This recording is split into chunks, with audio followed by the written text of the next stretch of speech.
Hi everyone, I'm Jay. This one felt different, so I decided to put it together.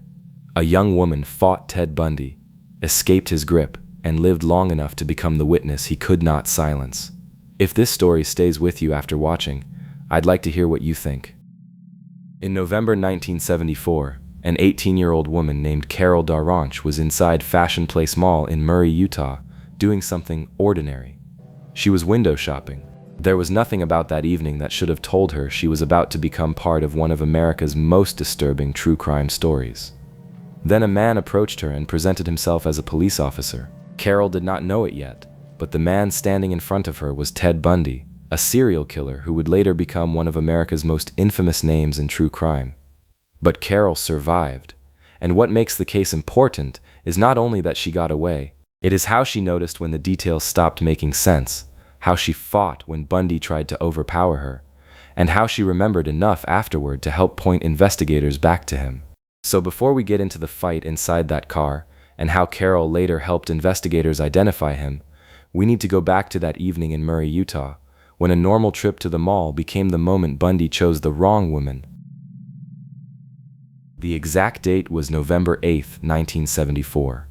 Carol was inside Fashion Place Mall, moving through the mall, passing stores, and looking around without any reason to think the night would become anything more than that. So she was in a public mall, around shops, lights, and other people. That was when the man walked up to her.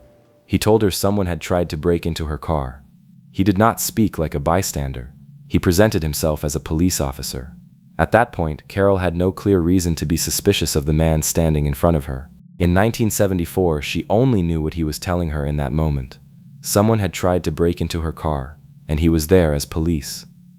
Only days before Carol walked into Fashion Place Mall, another young woman in Utah, Ann Aime, had disappeared after leaving a Halloween party. We covered Laura's story in one of our previous Dark J videos, and her case would stay open for more than 50 years before DNA evidence finally confirmed Bundy's involvement. But on that evening in November 1974, Carol did not know any of that. After telling her about the break-in attempt, he asked Carol to come with him and check if anything was missing. Carol followed him. When they reached her car, Carol looked inside. Nothing appeared to be missing, but the man did not leave it there. He told her the person who had tried to break into the car was being held inside the mall, so they went back inside.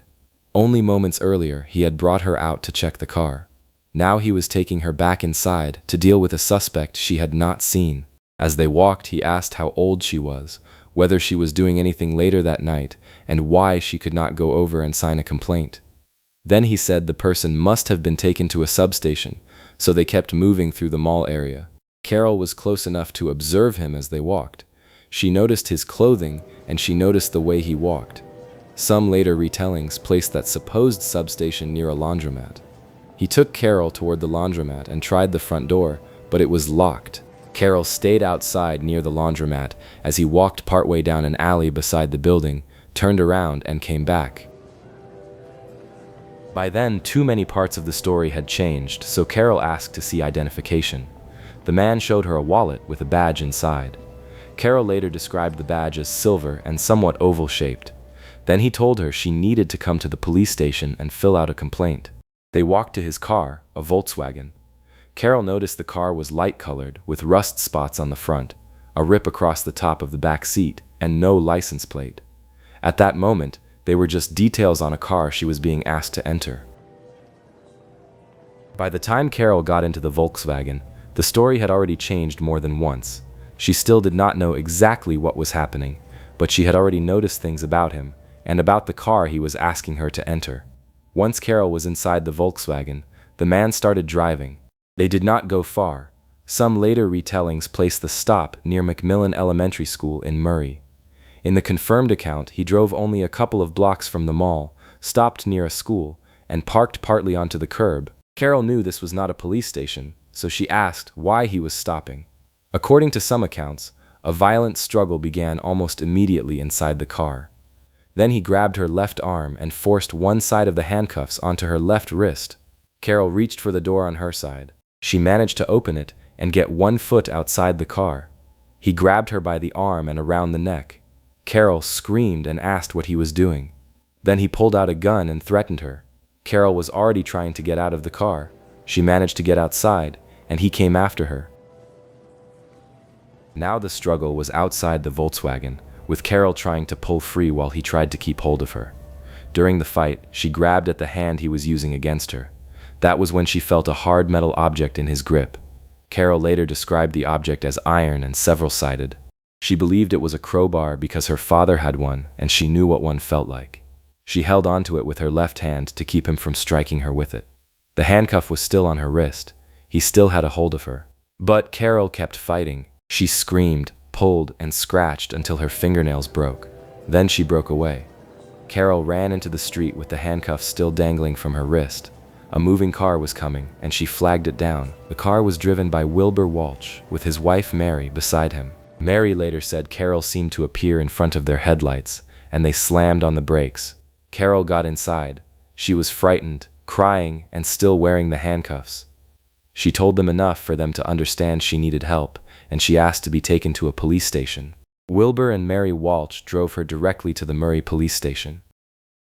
By the time they got there, Carol was barefoot, shaken, and almost collapsed as they helped her inside. From the moment the man first approached her inside Fashion Place Mall to the moment Carol reached help, only about 10 to 15 minutes had passed. By the time Carol reached the Murray police station, she had escaped. But the handcuffs were still there, and so were the details she had carried out of that car. At the station, officers removed the handcuffs from her wrist. Both cuffs were on the same wrist. Carol was shaken, but she could still talk. She told officers about the man who had approached her at the mall, the way he had presented himself as police, and the car he had taken her into. She described his green pants, his patent leather shoes, his hair, his build, his mustache, and the way he walked. She remembered the car as a light-colored Volkswagen, with rust spots on the front, a rip across the top of the back seat, and no license plate. That night, police still did not have his name, but they had handcuffs, a car description, and a young woman who had seen him closely enough to describe him. There was also blood on Carol's coat sleeve. Testing later showed the blood did not match Carol's type, so it became another detail that supported the account she had given. That same night, while police in Murray were taking Carol's report, a family in Bountiful began to realize their daughter Debra Kent was missing. Debra had been at Viewmont High School with her family for a school play. During the evening, she left the auditorium to pick up her younger brothers from a skating rink. It should not have taken long, but Debra did not come back. Her family waited. Then they started looking. Outside the school, the family car was still there. Debra was not.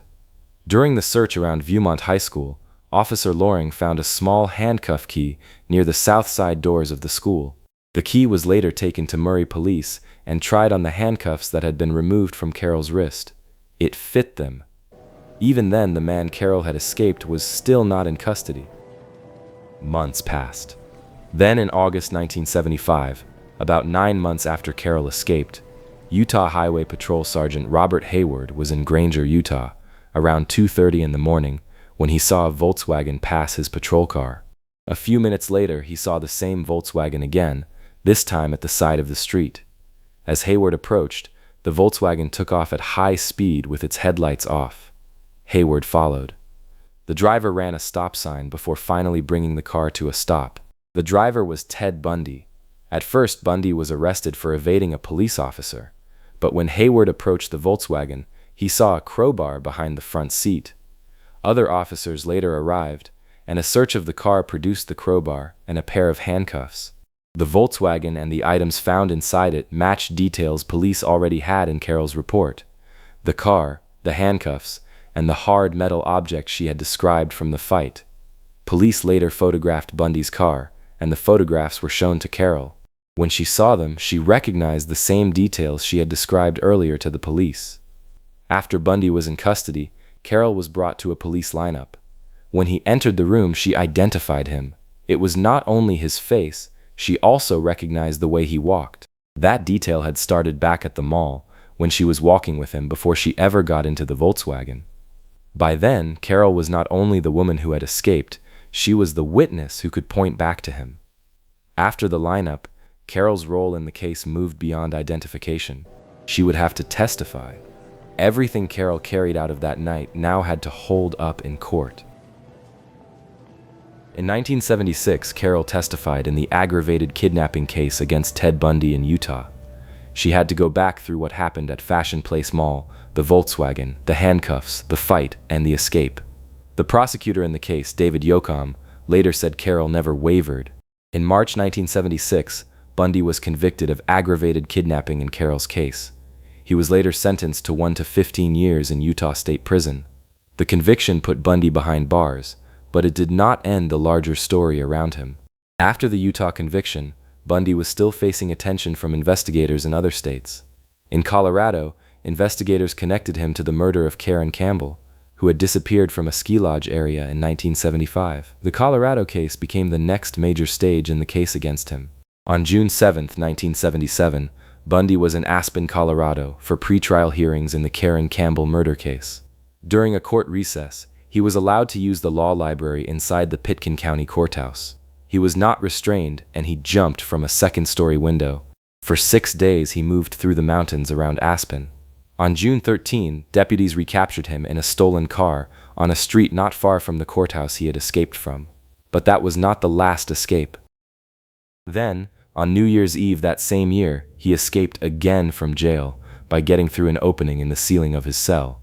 This time, he made it out of Colorado. After the second escape, Bundy eventually reached Florida. By February 1978, after about 6.5 weeks as a fugitive, Bundy was on the FBI's 10 most wanted list. Days later, in Pensacola, a police officer stopped a stolen orange Volkswagen Beetle. The officer did not yet know he had stopped Ted Bundy. Bundy fought back, but he was arrested. In Florida, Bundy was later convicted for the murders of Margaret Bowman and Lisa Levy at the Chi Omega sorority house in Tallahassee. He was also convicted for the murder of Kimberly Leach. Those Florida convictions put him on death row. Bundy later confessed to around 30 murders, though some sources give different numbers, and investigators have long believed the real number may be higher.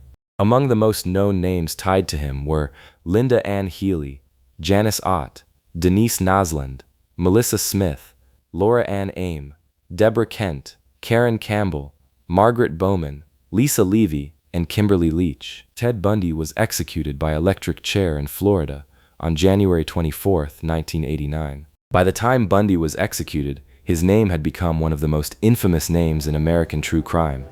Bundy became infamous for the women he silenced, but in Carol DaRonch's case, he chose the wrong woman.